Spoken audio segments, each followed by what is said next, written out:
Hey, what's up guys? Today is Friday, July 3rd.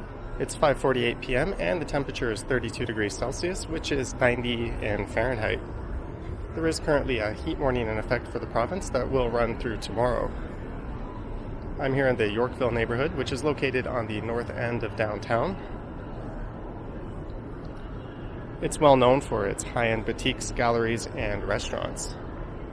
The plan for this walk is to just travel around this neighborhood a bit. I'll head over to Bloor Street, then up to Yorkville Avenue, and then I'll work my way down to Bloor Street and head down to Charles and then over to Church Street, and I think I'll finish up at Yonge-Dundas Square.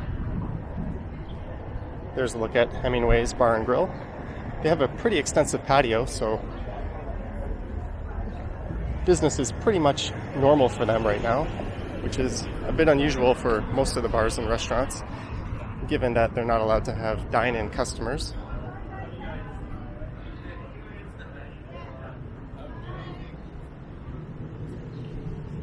This part of Yorkville is known as the Village of Yorkville.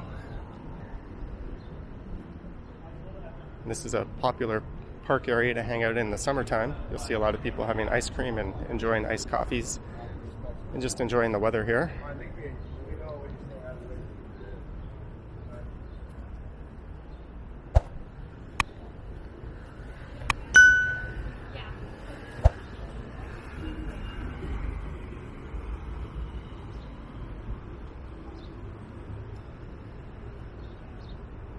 Back in the 60s, this was known as something of a hippie haven.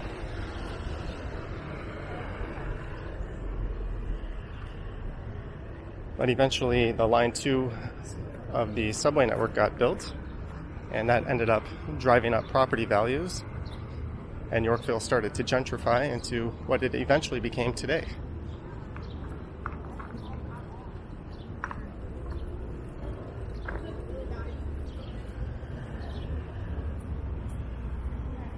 If you're into supercar watching, this is certainly the part of town where you'd want to do that.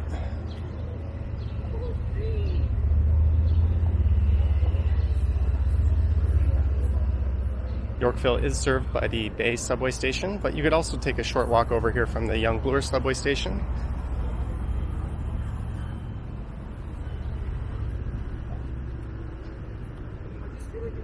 And just up here on the left is Sassafras.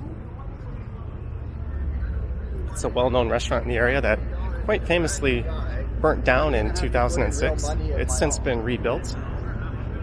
I believe it was a kitchen fire that started that.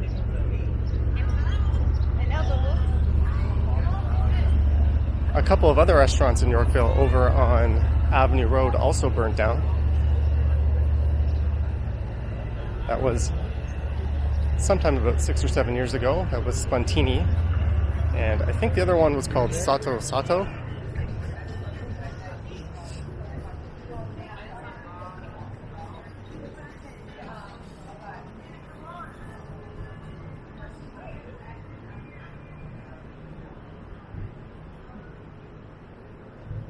And just here on the left is Yamoto. That's a teppanyaki grill style Japanese restaurant. They also have sushi and other dishes, of course.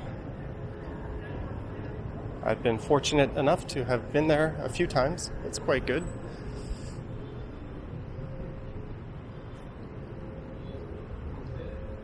We're just heading north on Bellair Street. I'll make a left here at Yorkville Avenue and just walk through over to Avenue Road, and then I'll go south to Bloor Street.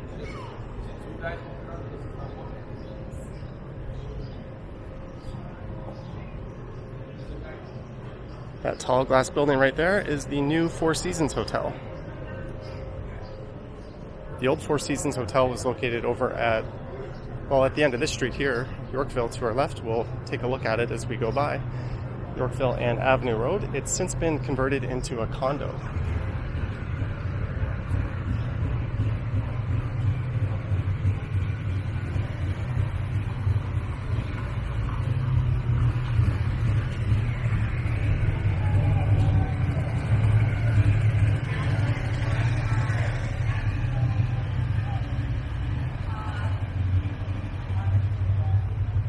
Funnily enough, back when I was in university, I actually worked in this neighborhood. at a market research call center of all places that was located just up here on the left. The name of that place was called Bellair. It didn't really seem to fit in with the neighborhood, but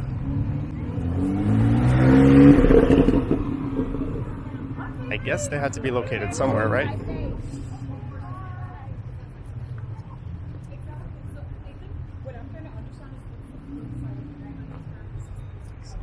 Certainly no shortage of nice cars in this neighborhood.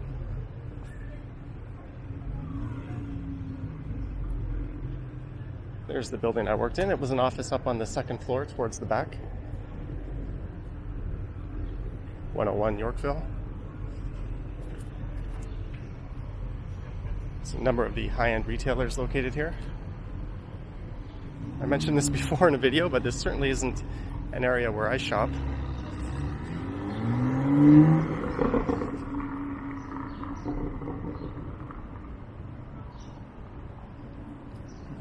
This street coming up here is Hazelton Avenue. It's a really nice tree-lined street. It's got a small mall on it. It used to be called the Hazelton Lanes, but now I think it's called Yorkville Village.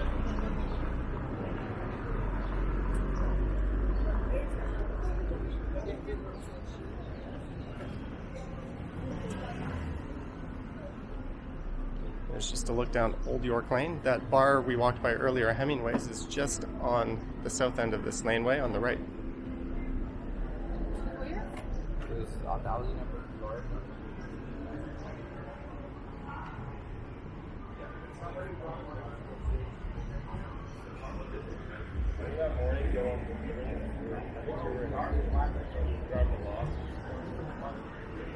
Well, at least the patios seem to be doing a pretty good business here.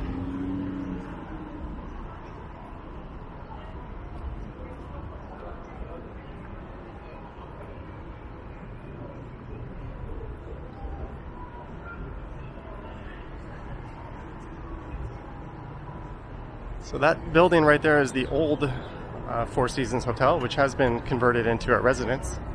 I've always kind of wondered what the floor plans would look like there, because a hotel doesn't really seem to make a great foundation for a new condo, considering a lot of loud vehicles going through.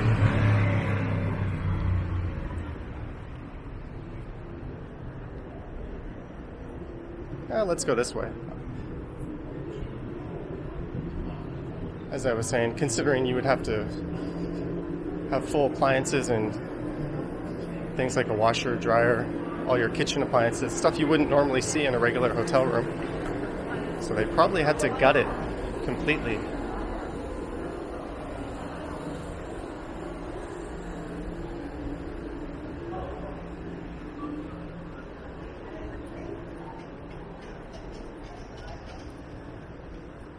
This is the first time I've ever walked down this way.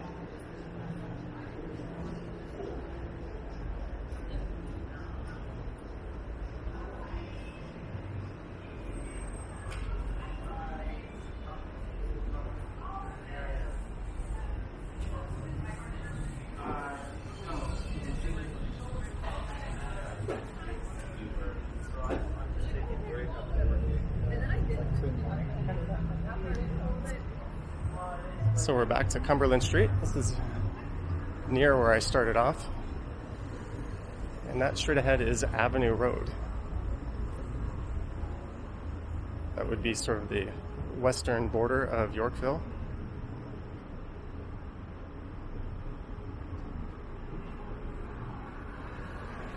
There's another big new condo going up here on the right.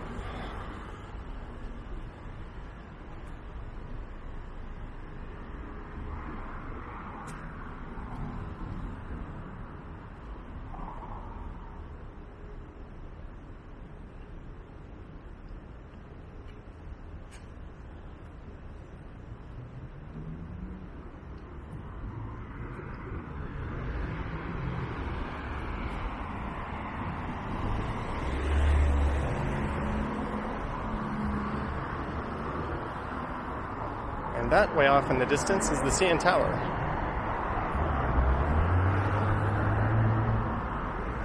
And this is the back end of the fairly well-known Church of the Redeemer.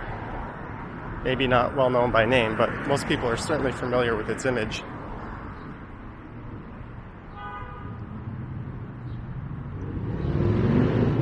And to the right there is the Royal Ontario Museum.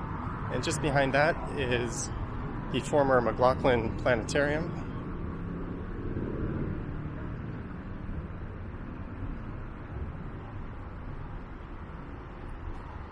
And just behind that large building there on the corner is the Gardner Museum, which I've never been to. I believe it's a ceramics and pottery museum. I might be wrong on that.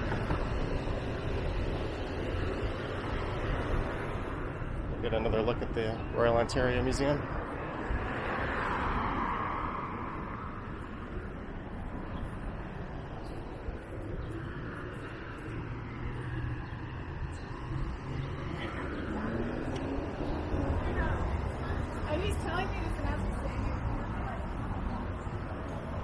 I came down this way recording a walk last Friday, but there'll be very little overlap. And also I was on the other side of the street, but I'll be heading south. I think I'll turn down St. Thomas Street and I'll take that down to Charles.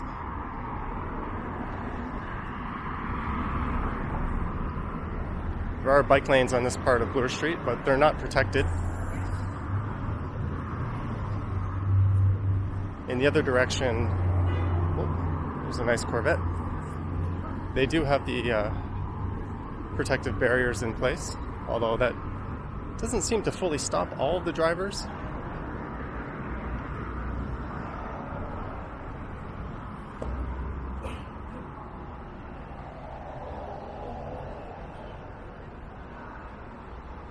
And also, since this coronavirus pandemic, there's been a very large uptick in cyclists on the city, or on the city streets. In fact, most retailers are completely sold out of bicycles, especially the mainstream retailers like Canadian Tire or Walmart. There's just no bikes to be found, and even a lot of the higher end retailers are sold out of their more expensive bikes, which is a good thing, but you also have a whole lot of inexperienced cyclists in the city, people who are perhaps afraid to ride on the streets with the vehicles. So we're seeing a lot more people dangerously riding on the sidewalk, which is never a good thing.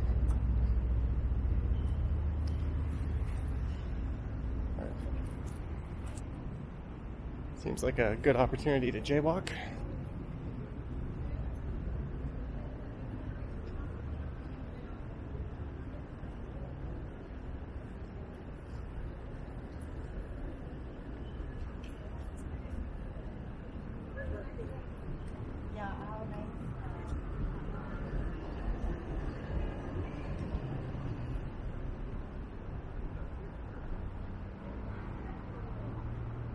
And if you've seen any of my recent cycling videos, particularly the one from Canada Day, you notice that the trails are quite overcrowded lately. There's a whole lot of people spending their days at home, just looking to get out and get some exercise on the bike and do one of the few things they are allowed to do.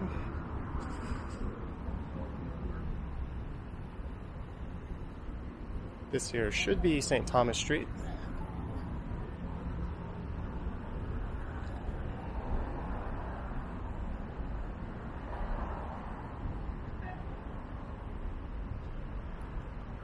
It's not a street I've recorded too many times on this channel.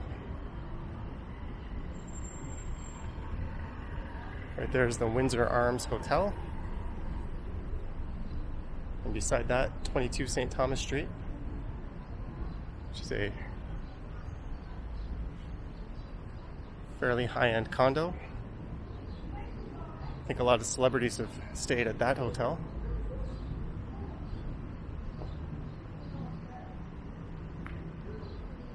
One thing to note, I am not an expert on this city, and I'm not a tour guide. So if I do miss something notable that you think is worth mentioning, which certainly happens. In fact, I miss a whole lot of things that I already knew about when I record these. Feel free to mention that in the comments. It just gives me something else that I can cover the next time I pass through these ways. That, and I really enjoy learning more things about the city. For instance, I walked down St. Clair Avenue West about 3 weeks ago, and I completely missed Glenn Gould's old apartment, as was pointed out in the comments. So I made a point to go back about a week later and make sure that I didn't miss it.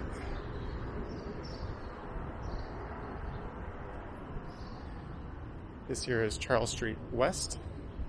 To the right, it runs west to Queen's Park, but we're going to be heading east and taking this over to Church Street.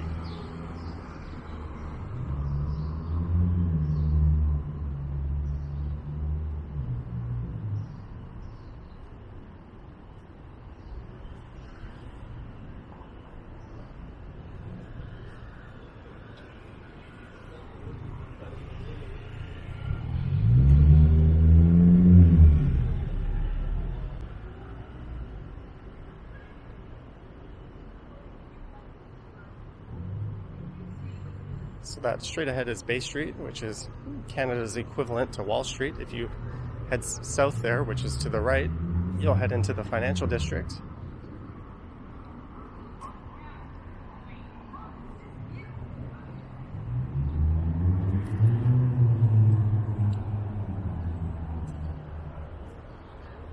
Today was the second day that masks were mandatory on the Toronto Transit Commission for TTC riders. And unfortunately, again, I would say about 10 to 20% of the riders I saw were not wearing masks or cloth face coverings, which is a bit disappointing considering that they're mandatory. But I think a lot of people know that it's not something that's being enforced.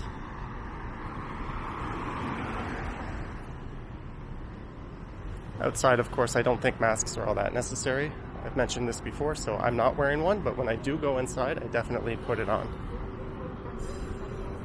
But we've got 12 seconds, I can make it, as long as this car doesn't try to kill me.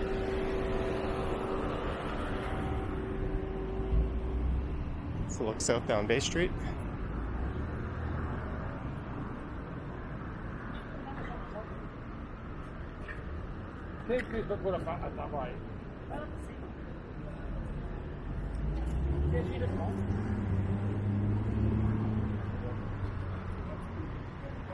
And that right there is the Manulife Center.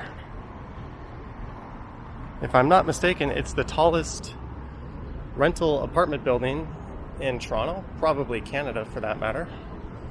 It used to be the tallest building in the area.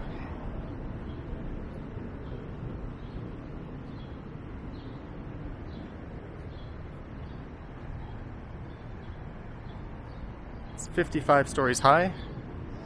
Underground, it's connected to the subway system, so you can walk over to Bay subway station or even Bloor subway station from there. It's got a movie theater. There's a Indigo bookstore there. It's sort of an indoor shopping mall type area. And up on one of the upper floors is what used to be known as Panorama. I think it's called the 180 now, which is a nice bar where you get a phenomenal view facing south of the city. As more and more towers pop up along Yonge Street and towards the northern part of Toronto, that view is surely being obscured, but the last time I was up there, it was quite terrific.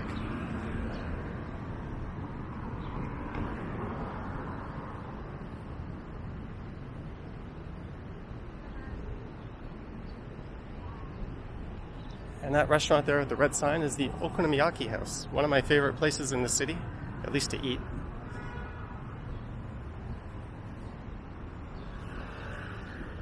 Okonomiyaki is a well-known Japanese dish, although you don't see it in too many places in Toronto. I'm starting to see it in more and more izakayas.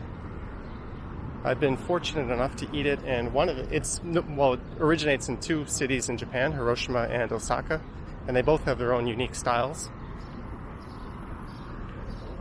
So I've had it in Osaka, but not Hiroshima.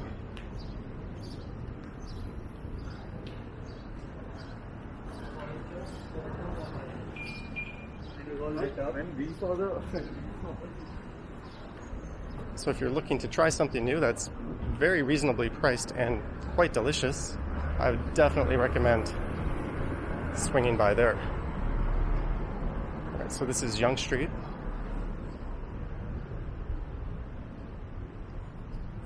And straight ahead on the corner there is the Tika House, which used to be a Starbucks. It's a bit strange to see Starbucks vacate such a prime location like that, but maybe their lease got terminated for whatever reason.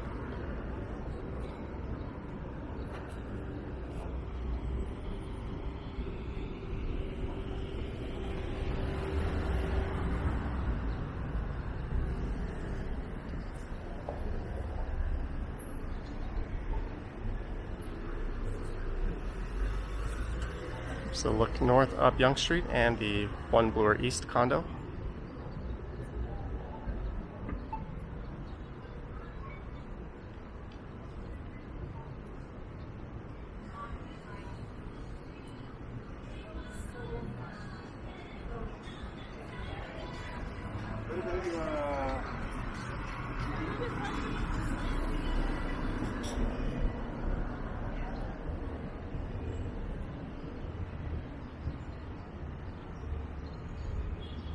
Coming up on the right is George Hislop Park. You can take this south down to Isabella Street.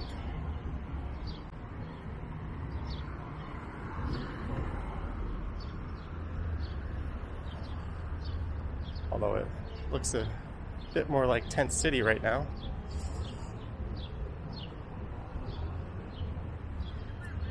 It's probably best just to stay on St. Charles. And this here is Sanctuary. Not sure how you would best describe it. I think it's best described as a social services type place. They help out. They take a lot of donations for clothes and cell phones. Just basically anything that could help those that need a bit of a hand. They also have community meals.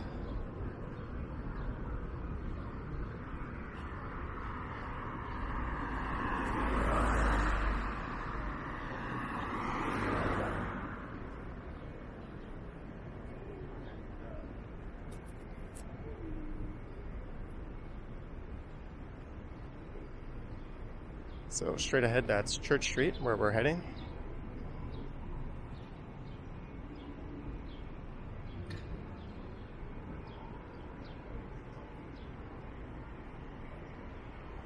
It's nice to be outside and walking around after spending all day indoors, but I had the benefit of air conditioning when I was inside and a pretty nice fan, so I'm not sure which one of the two I would pick. Probably not too much of this on a day like this.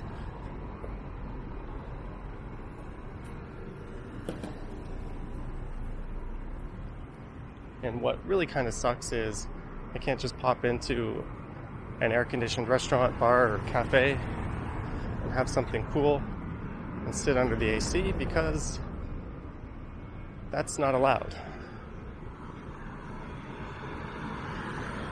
The province is looking at moving on to stage 3, and the premier hinted that would come sometime towards the end of the month. There's no firm date, but we're managing the virus pretty well. Stage 3 would be pretty much a total reopening of most places. There might still be capacity restrictions and possibly mask requirements. But what it won't include is large mass gatherings, so sports events, concerts, things like that. I've heard Canada's Wonderland is up and testing all their rides, so I think they're anticipating being able to open. It'll probably be on a limited capacity basis.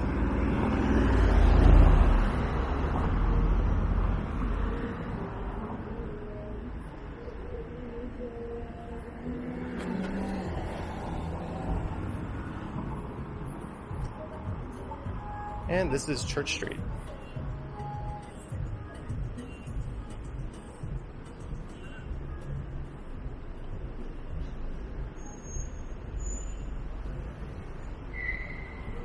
This neighborhood is called Church in Wellesley, which is named after the intersection at the center of the neighborhood, Church Street and Wellesley, which is a few blocks straight ahead to the south. It's pretty much ground zero for the LGBTQ community here in the city. It used to be located, correct me if I'm wrong on this, but over near Yonge Street and Wellesley throughout the 70s, but a lot of the businesses started to migrate over to Church Street, and the entire community eventually came over here.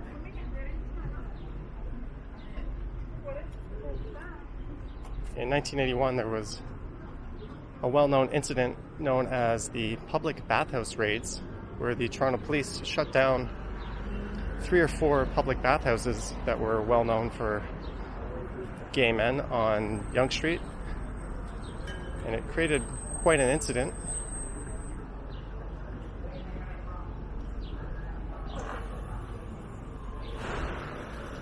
And I believe that incident was one of the contributing factors towards everything migrating towards this part of town.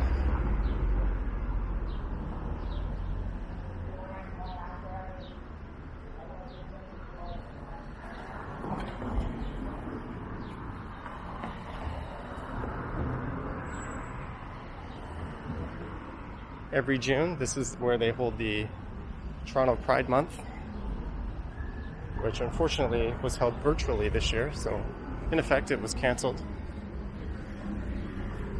And that's of course capped off by the large Pride Parade, which again was cancelled this year.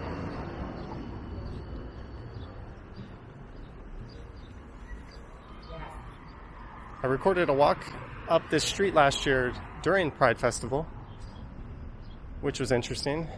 It's not normally the type of thing I like to record because it tends to be so crowded, you get a lot of backs and shoulders into the shot, because I don't hold the camera very high. One of the reasons for that is I kind of want to just blend in. I don't want to be that noticeable.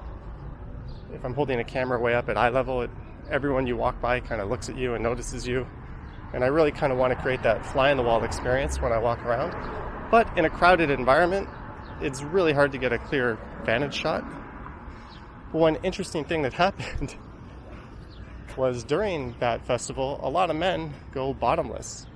So I had to spend a few hours just blurring out their bare parts so I could upload it to YouTube, so that was fun. I got to learn a new feature of my software. So if there's one good thing to come out of the Pride closure, it's that I don't have to do that again this year. But if you're wondering, toplessness is legal in Ontario, so bare chests are allowed. It's just not something you see a whole lot of.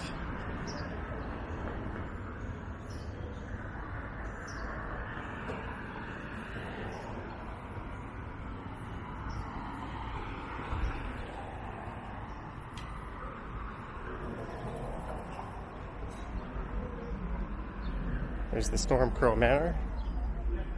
It's a pretty recent addition to this neighborhood, and they have a nice big patio outside. There's Barbara Hall Park. She's a former mayor of Toronto.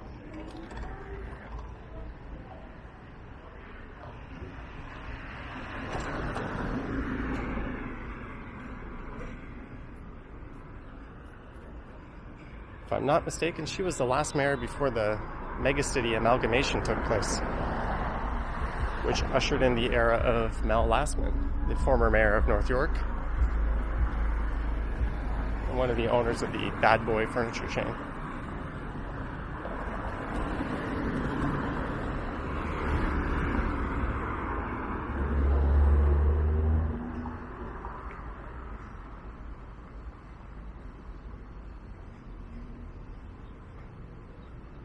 That guy was walking a bit too close, so I thought it was kind of creepy, so just crossed the street.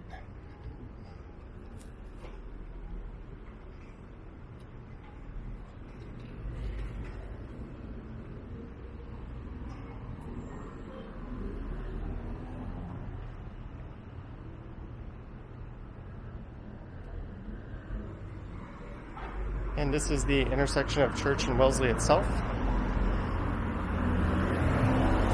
where this neighborhood takes its name.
I'd imagine this is a neighborhood that's particularly hard hit by the coronavirus, as it seems to rely quite heavily on its bars and restaurants.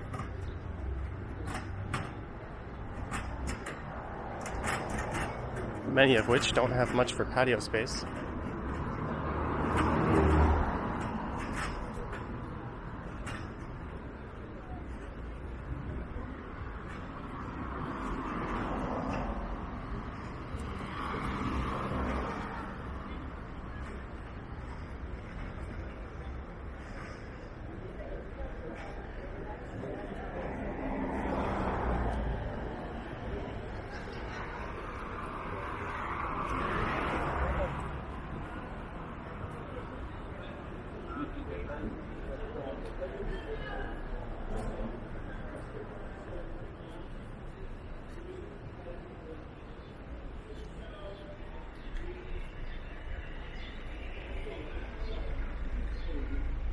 I've always thought this was a neat building. I couldn't tell you much about it, or even what it is. Just a fan of the artwork.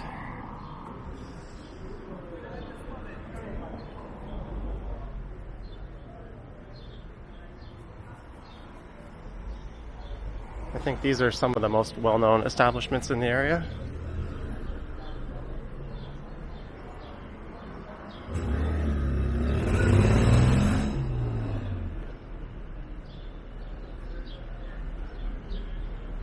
I'll probably have to do a bit of homework on the area and come back and record a walk of all of Church Street. It goes all the way from just south of Front Street, which is straight ahead, and it runs all the way up to past Bloor Street, where it actually veers to the west and ends at Yonge Street.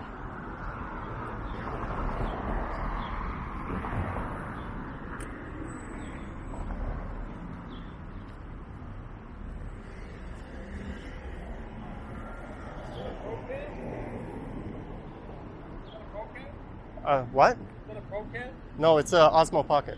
What? Osmo Pocket. Really? What's that? It's just a camera. Oh, okay. Never seen it before. Yeah, it's neat. Oh, I go out west every year, right? Yeah. I want to get is it GoPro? The GoPro, yeah. Yeah. I want to stick it to the bumper, the front of the bumper of the truck I drive, because it feels it's like this would be like a total merry-go-round. Get a good suction mount for that, Yeah. because those things are like $500. You don't want to lose it. All right, cheers.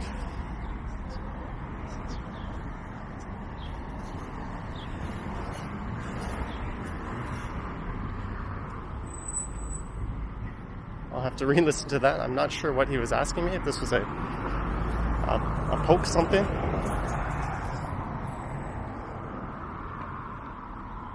One of the reasons why I like this camera is people tend not to notice it that much. They just kind of look like another mindless zombie holding their cell phone out in front of them.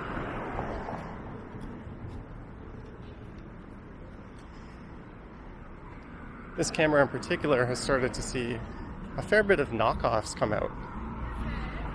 I've seen 2 or 3 different models on Amazon alone that all kind of look and function the same. There's one in particular that I was thinking about ordering, but the big holdback was it can't do 4K and 60 frames per second. So 35 would be proper. There's hair of the dog.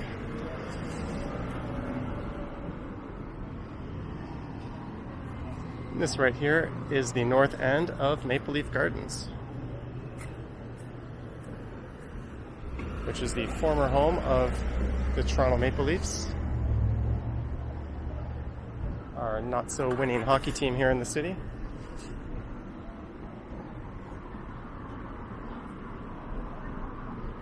It was built back in 1931. It was home to the Maple Leafs up to the late 90s. when the city got an NBA team, the Toronto Raptors, they decided to play in the Sky Dome instead of Maple Leaf Gardens.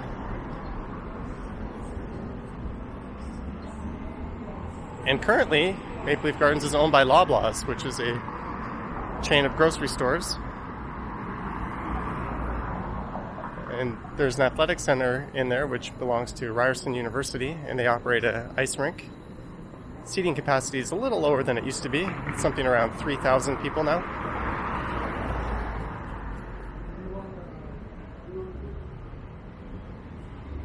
And a fun fact about Maple Leaf Gardens is the first ever NBA basketball game was held there between the Toronto Huskies and the New York Knicks.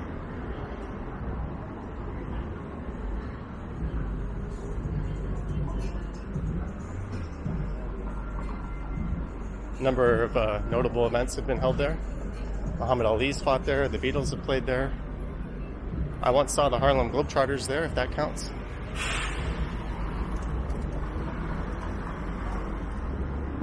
So this is Carlton Street. Just to our left is Cabbagetown. And to our right is Yonge Street, where if you cross Yonge Street, Carlton becomes College Street. And you can take that all the way down to close to Roncesvalles Avenue.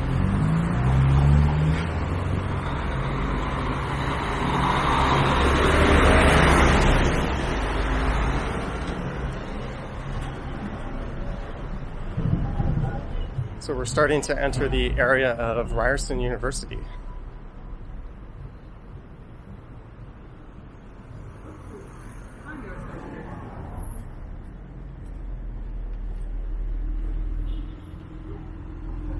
That street there is Granby. I knew someone way back in my high school days who lived there. This pub on the corner's gone by a few different names, but doesn't seem to be in business anymore.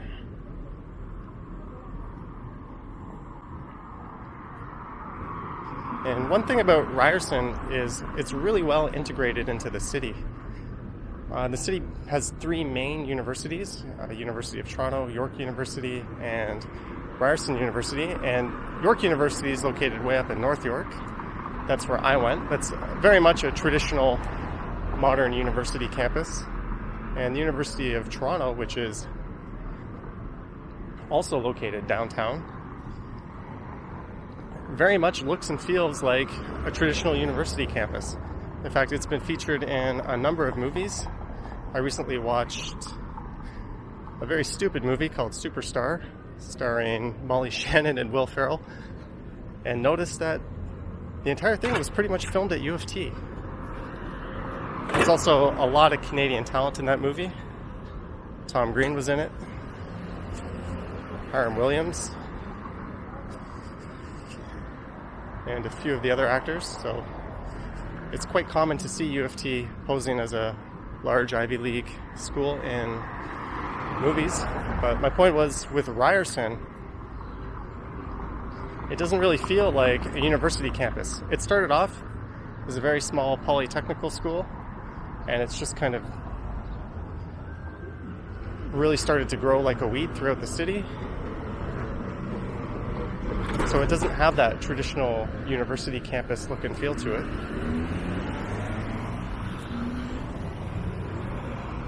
In fact, I don't think it was until the early 2000s that they could even refer to it as a university. It was always a polytechnical school before that.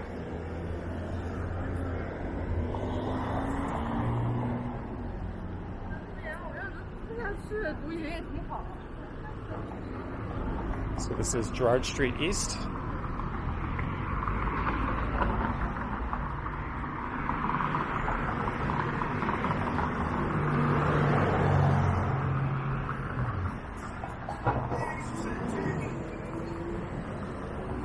You'll notice these blue signs on a lot of the buildings, like this here is the architecture building.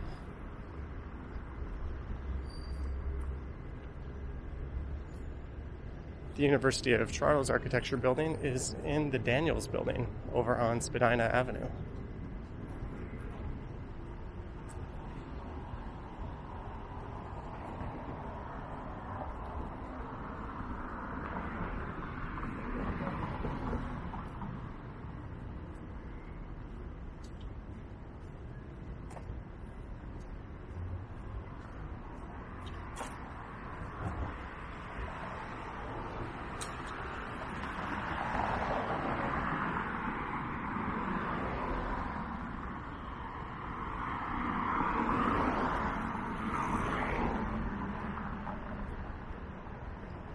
Ryerson University has expanded to the west. They occupy a plot of land on the northwest corner of Dundas and Bay.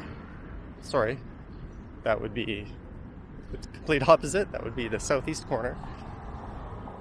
I was thinking in terms of the block of land it sits on. And that is the Ted Rogers School of Management. It's right on top of a Best Buy and Canadian Tire and directly connected to the Eaton Centre shopping mall.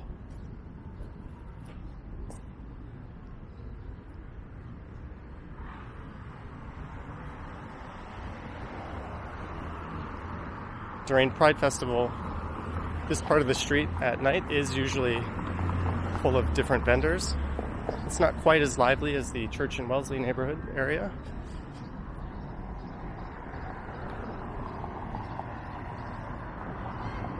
There's a look into Ryerson campus.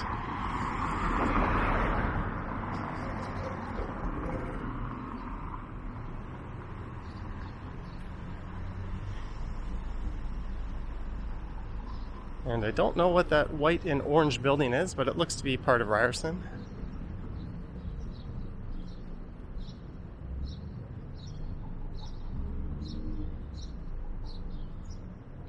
And straight ahead is Dundas Street East. So I will turn right onto Dundas. I say that as if I'm driving a car. And then I'll just walk over to Dundas Square and we'll see what things are like there. Then I'll dip down into the subway. I don't really feel like hanging around downtown since, other than finding a patio with a nice fan, I really don't have any desire to sit out here in the heat.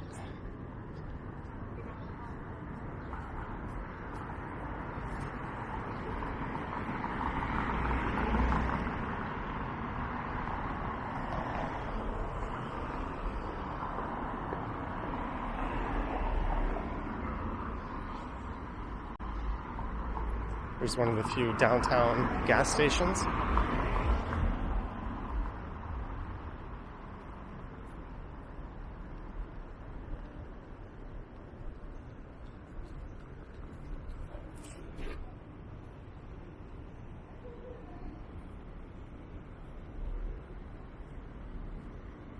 So this is the Daphne Cockwell Health Sciences Complex.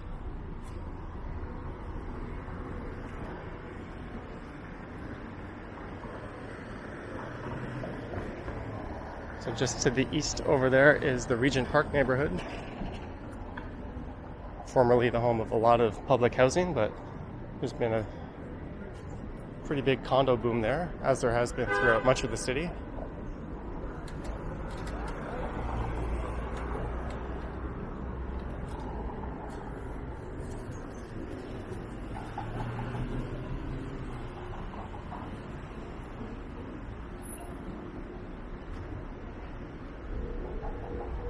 There's a ramen restaurant.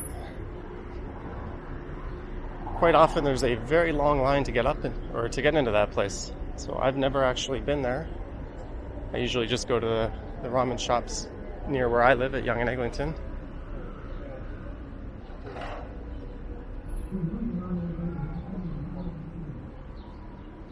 That's one of the few dishes that seems to be just as expensive here as it is in its home country.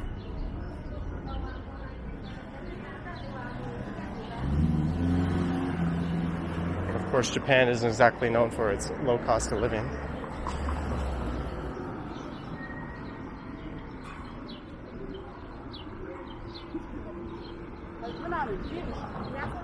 So coming up here on the right is the Imperial Pub. They've got a fairly sizable patio up on the rooftop.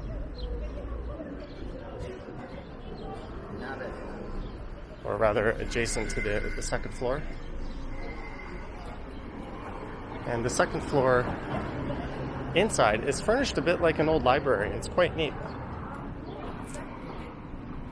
There's a lot of comfortable couches to hang out on. It's definitely got a 70s vibe to it. But unfortunately, the last time I was there, their service was so bad, we've sworn off going to that place. There's a look at the patio.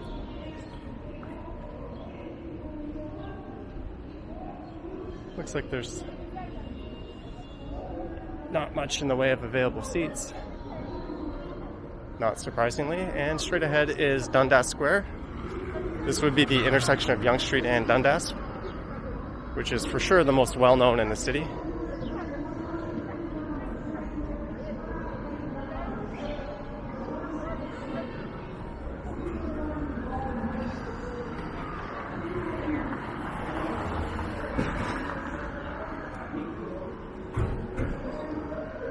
Looks like there's some kind of event going on. It's probably the first time I've seen an event there since COVID started.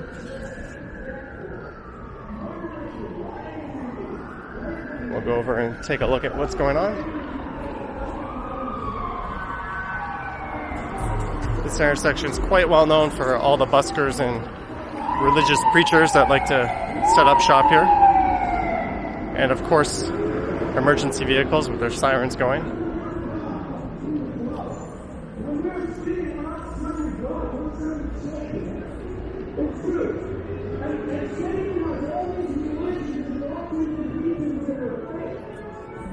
That's of course the Eaton Center across the street, which is now open.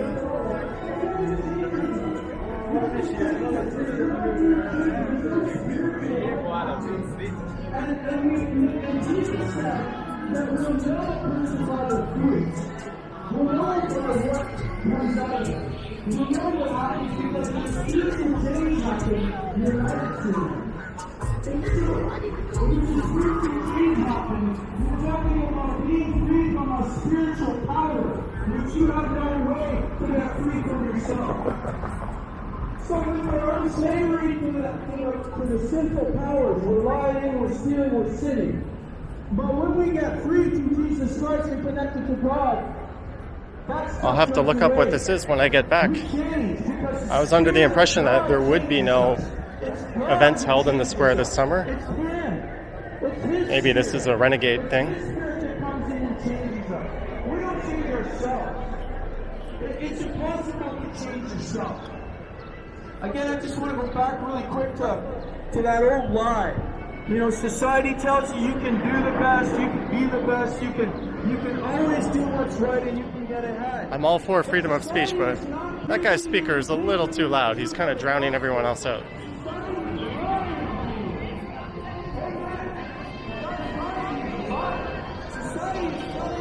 There's some police. They don't seem to care what's going on, so I guess all is good.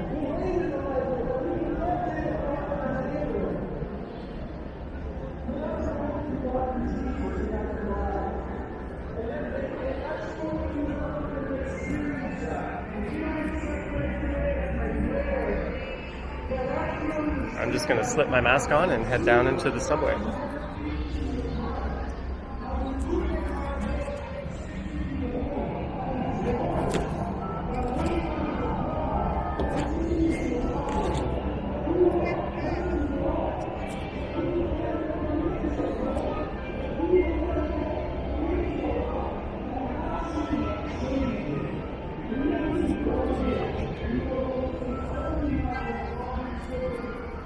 There we go. Probably have to disinfect my camera when I get back too. That's all good. So this is Dundas Station, where supposedly everyone should be wearing a mask.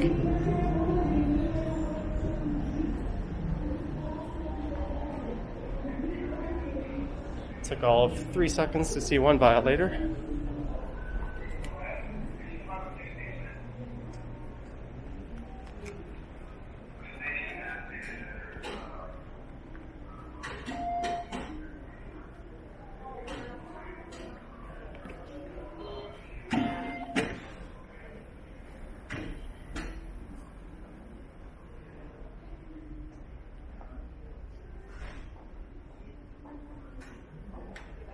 For a Friday evening, it's still really quiet down here.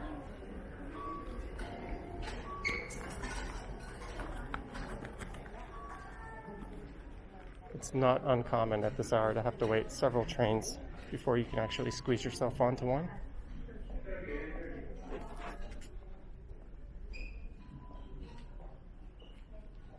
You'd still be catching the tail end of the rush hour crowd coming back, as well as all the people leaving the Eaton Center.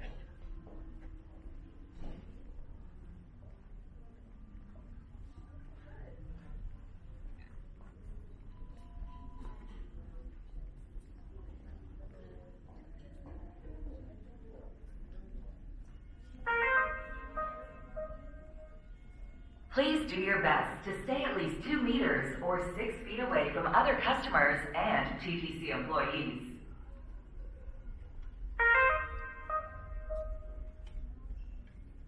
Customers are required to wear a cloth mask or face covering when traveling on the TTC. Some exceptions apply. Please visit ttc.ca/masks for more information. It looks like the train's on the way. 506 Inch West, 506 Inch West. Please call control.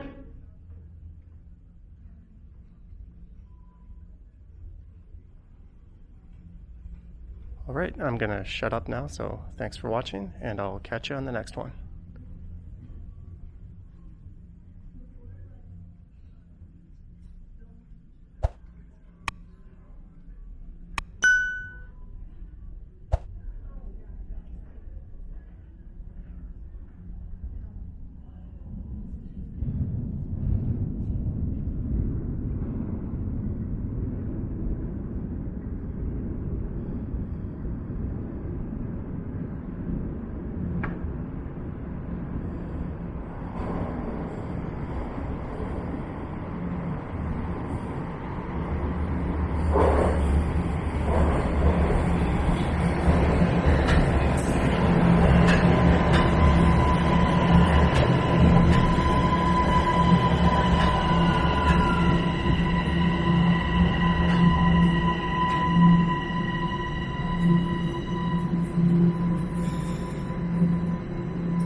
Line 1, North End.